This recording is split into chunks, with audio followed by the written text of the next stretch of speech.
Olá pessoal, hoje eu trouxe o resumo de mais um livro para vocês. Dessa vez é um livro do João Mohana, que se chama Namoro é Isto. João Mohana, ele era um médico que se formou na Universidade da Bahia. Depois de 5 anos estudando medicina, psicologia, ele se encaminhou pela teologia, pela filosofia, se tornou um padre. Ele escreveu vários livros sobre relacionamento, e esse aqui é um livro sobre namoro. E logo aqui no começo, no prefácio, ele fala: para quem é este livro? Este livro é para todas as pessoas que estão querendo namorar ou que já estão namorando, e para pais, sacerdotes, líderes que têm sob a autoridade deles pessoas mais jovens, né, que em algum momento ou outro vão se encaminhar para essa decisão de querer namorar. O relógio dos namorados. Sendo o namoro um relacionamento bilateral, o primeiro fator para orientá-lo é conhecer bem os dois polos envolvidos no processo, isto é, quem está namorando e com quem. Quem e com quem. O fato de haver mais mulheres que homens muitas vezes dá ao namoro conotações inautênticas, isso para a visão feminina. A menina, desde a adolescência, ela sente esse problema que, eita, meu Deus do céu, são 7 mulheres para um homem no mundo e tem pouco homem agora no mundo de verdade, e elas ficam se preocupando se elas vão encontrar a pessoa certa. É como se algumas delas se sentissem como se já estivessem em uma competição, que teriam que arrumar logo alguém para namorar, casar, para ter o seu garantido. Esse dado social cria nelas um conjunto de sentimentos e atitudes, desde a ansiedade até a oferta, sob condição de pechincha, aquilo que poderíamos chamar de medicância sentimental. É como a gente chama de, como diz a Sarah Shiva, migalha emocional. É quando a mulher ela entra numa situação, ela se coloca numa situação de vulnerabilidade emocional e ela aceita qualquer coisa, ela está topando qualquer negócio, qualquer pechincha que fizer com ela, ela aceita. Por quê? Porque ela tem medo de ficar só. E esse entendimento, né, essa ideia de que há essa probabilidade, é lógico que há mais mulheres no mundo do que homens, só que isso gera em muitas mulheres desde a ansiedade até uma autodesqualificação do seu valor, e assim acabam aceitando qualquer coisa. Por outro lado, o jovem namorado sente-se que numericamente, como homem, ele leva vantagem sobre o sexo, que é quantitativamente mais numeroso. Sente-se dotado de status superior, tem então a tentação de superestimar-se, procurando impor-se à garota. Já o menino, né, se acha muitas vezes a última Coca-Cola do deserto, e ele tenta agora se impor, porque é naquela cabeça: se você não quer, tem quem queira, minha filha. E se você não fizer do jeito que eu quero, as coisas vão, a fila vai girar e você vai se embora, vai capar o gato. Quando namorar, lembrando que todos esses dois pensamentos, eles estão equivocados, e os comportamentos, eles estão também errados. Quando namorar, de modo geral, todos os psicólogos contraindicam o namoro precoce por uma série de motivos. Primeiro, porque o namoro antecipado encontra nossos filhos num flagrante estágio de imaturidade afetiva, e essa imaturidade afetiva incapacita-os a apresentar um número de condições indispensáveis para tornar construtivo um namoro. Se o seu filho, se a pessoa entra no relacionamento, no namoro precoce, ele ainda não desenvolveu as habilidades sociais, a maturidade, ele vai entrar em um relacionamento que vai ser, a probabilidade desse relacionamento ser destrutivo, ser tóxico e totalmente prejudicial é muito grande. Então é necessário que haja quanto mais puder colocar para frente esse momento do namoro, melhor, porque todas as habilidades que são necessárias para viver em sociedade, para viver entre amigos, entre família e viver a dois, elas ainda estão sendo construídas. E o que acontece nos namoros adolescentes? Muito conflito, inclusive até de jovens que não tem maturidade, é muito conflito, é briga, insegurança. Lá na frente nós veremos mais situações que levam o namoro a ser destrutivo, porque, como bem disse o Dr. João, não existe um namoro neutro. Ou o namoro ele é construtivo ou é destrutivo. Outro problema, né, que pode acontecer diante desse namoro antecipado é o erotismo sem um embasamento afetivo paralelo. Somente o sexo pelo sexo, a carícia, o toque pelo toque, não há um prazer na pessoa em si, mas na carne da pessoa. O namoro prematuro está de antemão condenado a manipulação incontroláveis. Hollingsworth propõe no livro Psicologia do Adolescente retardar ao máximo o início do namoro, para não dar excessiva ênfase à satisfação física que bloqueia outros valores. O namoro precoce de garotas muito jovens conduz a uma clara limitação do ciclo geral de interesses, restringindo o horizonte cultural e espiritual. E é muitas vezes aí que acontece quando a gente vê uma menina que ela namora desde os 14 anos de idade, namora quando chegar aos 21, acaba o relacionamento, ela não tem um grupo de amigos, uma roda de amigos, ela não tem um vínculo social, porque ela colocou toda a vida dela em torno daquele rapaz e vice-versa. E isso se deve muito por conta da imaturidade, que um se bloqueou na vida do outro, era um para o outro e o resto do mundo era pano de fundo. E o que acontece quando há uma ruptura aí nesse relacionamento, a pessoa fica totalmente perdida. E esse é um dos efeitos do namoro precoce. O namoro sim, e a pessoa também, e os adolescentes também, que entram no namoro precoce, eles não se desenvolvem de uma maneira emocional, cultural e muito menos espiritual, porque ao invés de estar avançando, é um momento que ele poderia correr velozmente, na verdade ele está com um encosto, está amarrado com uma pedra tentando correr.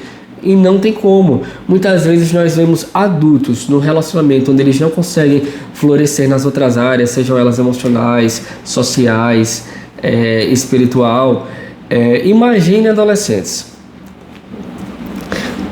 Sabemos que a grande causa do ciúme entre namorados é a insegurança de um ou dois dos parceiros. Ora, o namorado adolescente está cheio de insegurança próprias dessa transição etária. Às vezes não é nada Às vezes não é nada que o cônjuge fez, que alguém fez lá. Na verdade, ele tá ali inseguro por conta que a fase da adolescência é uma fase de insegurança. É a fase que a gente ainda está se conhecendo, nós estamos ainda sabendo quem somos, o que queremos fazer na nossa vida. A gente não sabe. A gente está no terceiro ano, muitas vezes não sabemos o que queremos fazer da nossa vida. Imagina você começar um relacionamento que você vai passar, que você fica ali preso para o resto da vida. Que muitas vezes não vai para o resto da vida por conta da imaturidade. Mas estou dizendo, se você não tem maturidade para escolher uma coisa própria sua, imagine a pessoa para ficar com você, para compartilhar a vida com você. É muito sério. Às vezes pode ser, é besteira, é namoro de adolescente. Só que nós temos visto que por conta dos adolescentes não terem essa maturidade e terem vários outros problemas durante essa fase, nós temos visto assassinatos, coisas horríveis que acontecem relacionadas ao crime por conta de relacionamentos onde as pessoas estão obcecadas e codependentes umas das outras. Eis mais algumas desvantagens do namoro prematuro. 1. Abrevia abruptamente a duração da primeira juventude, porque você não vai estar ali desfrutando das coisas normais da sua faixa etária. Você já deu um passo a mais, você colocou os carros colocou o carro na frente dos bois. Sorry.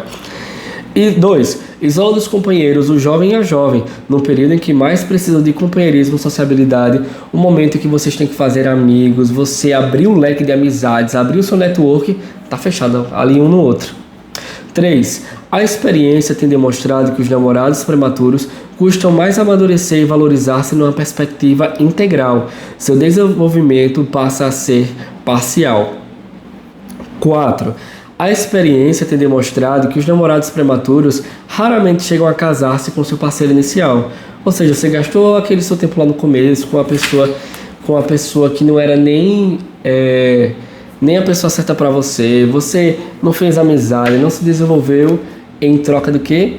Em troca de de passar um momento com alguém, seja porque todo mundo estava namorando, porque você se sentia sozinho. Vamos ver as causas pelas quais as pessoas namoram.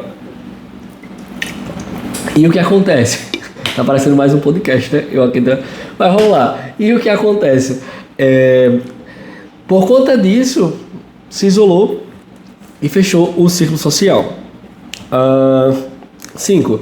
A experiência demonstra que os namorados prematuros geralmente levam para o casamento uma série de marcas negativas, já está desgastado, oriundas precisamente de problemas desencadeados numa idade despreparada para o namoro. A primeira condição de um namoro construtivo, a base sim, é que ele não seja precoce, que ele não seja prematuro. Se é precoce, se é prematuro, pronto, já está no caminho da destruição, já está assim, no passo lá, na via.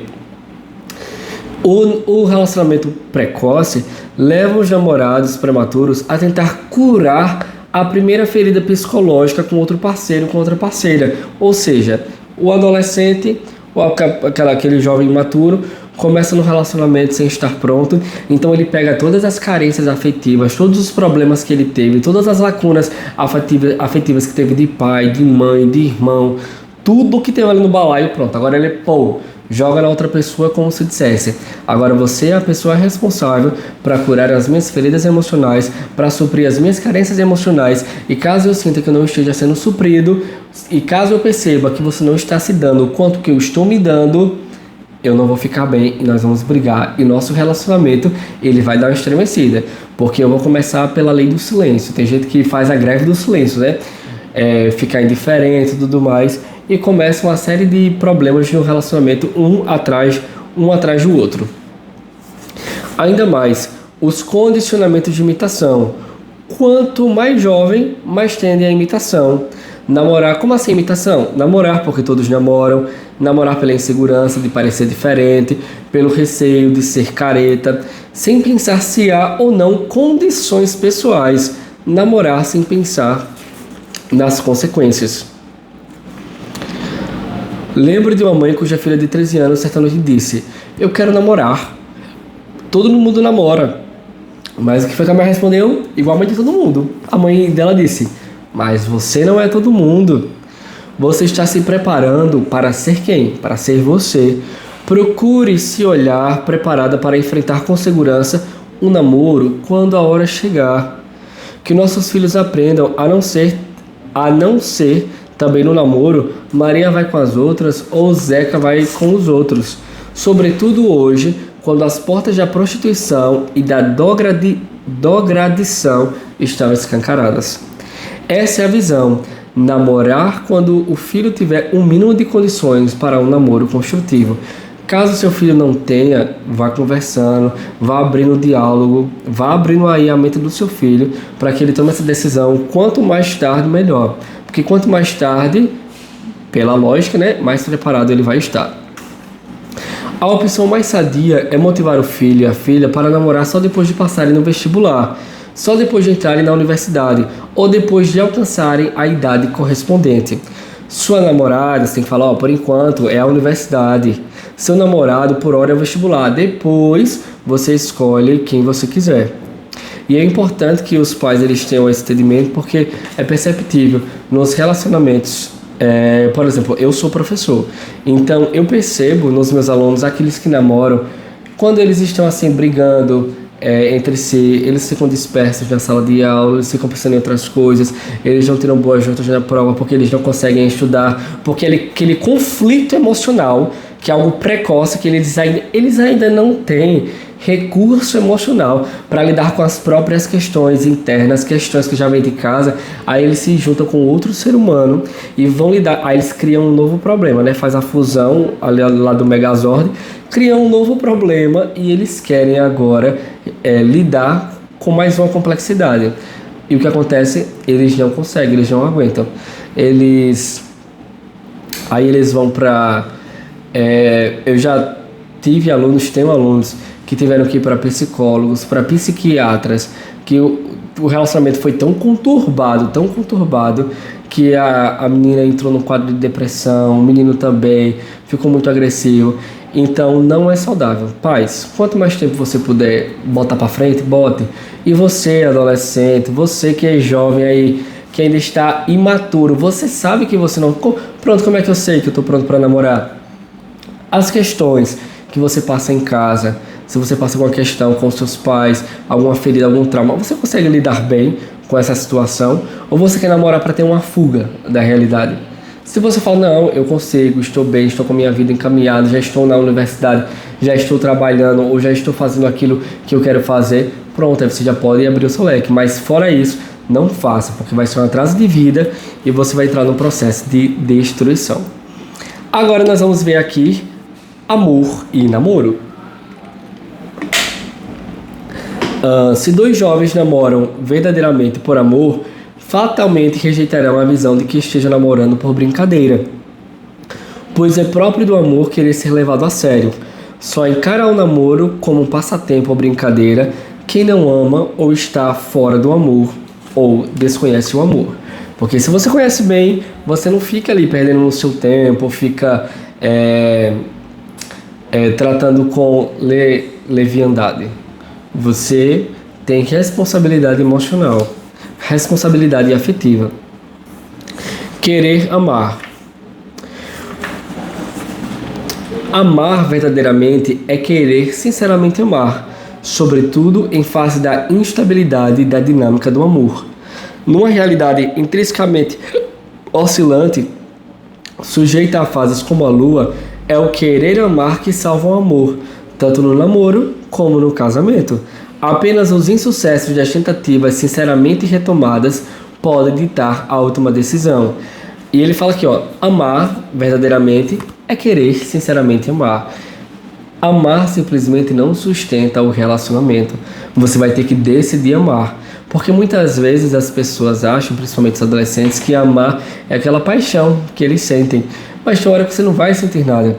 E isso normalmente acontece quanto mais tempo de relacionamento, mais comum, mais rotina vai entrando na sua vida e mais ordinário vai ficando o seu relacionamento. Ordinário assim, comum. E é nessa hora, quando chega ao comum, quando não tem mais aquela palpitação como teve da primeira vez, que nós temos que decidir amar, escolher fazer o que é correto, escolher manter a fidelidade dos votos que foram feitos. Dupla face. A estrutura psicológica, tanto do rapaz como da moça, é urdida por numerosos fios, mas dentre todos, dois deles podem criar estilos bem diferentes de namorar. Esses dois fios de personalidade são o sentimento e a razão. Namorado sentimental é aquele que habitualmente age e reage guiado exclusivamente pelo sentimento. Para ele só existe um critério de orientação de opções existenciais. É o sentimento. Não enxerga nada além do que é agradável ou desagradável.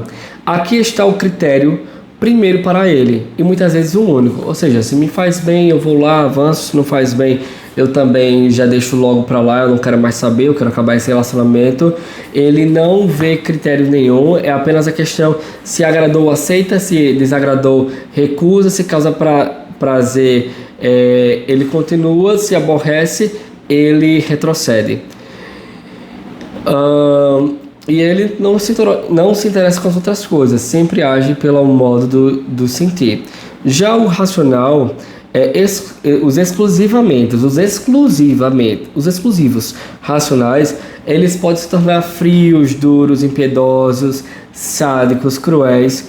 Muitas vezes, a razão raciocina com dados fornecidos subliminarmente pelo inconsciente, pelos recalques, pelo temperamento, por interesses egoístas em benefício próprio em detrimento do outro. Assim como o sentimentalismo muito facilmente foge do dever, o racionalismo muito calculadamente foge da responsabilidade. O namoro construtivo é incompatível com o desequilíbrio. É necessário que haja um equilíbrio das duas formas. Você tem que ter a emoção e você precisa ter a razão. Uma a outra vão dando aquele equilíbrio, aquele peso para que o jugo, os boi andem igual, o boi e a vaca vá junto. Mas se for só razão, vão se extraviar para a direita. Se for só emoção, vão se extraviar para a esquerda. Então é necessário que haja esse equilíbrio. Caso não haja, relacionamento destrutivo. Sentimento, sim. Sentimentalismo, não. Razão, sim. Racionalismo, nunca. Porque em cada um desses ismos, um outro ismo, que é o egoísmo, pode se enroscar e estrangular um dos eus. Ou a menina, ou o menino, ou ambos. Claro que na juventude ainda não possui equilíbrio nesses pratos de balança.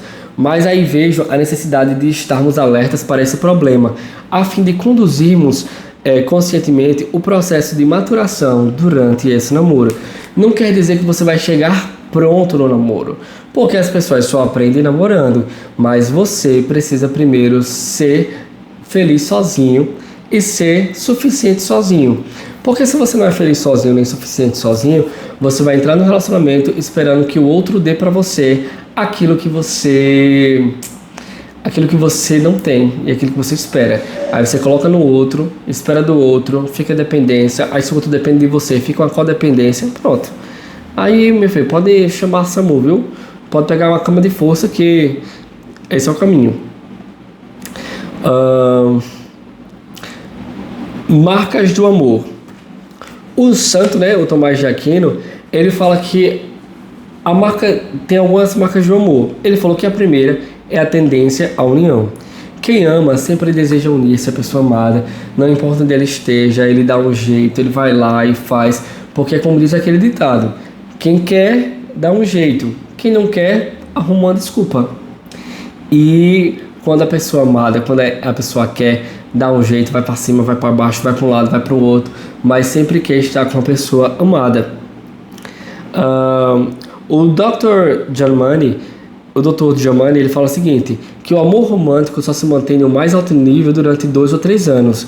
Mesmo quando o auge do amor já passou, outras formas de ligação do casal podem manter o relacionamento. Porque nós sabemos que aquela paixão só vai ser ali no começo, desenfreada. Depois vai dando aquele equilíbrio, aquela acalmada. Uma outra tendência do verdadeiro amor é a tendência à benevolência.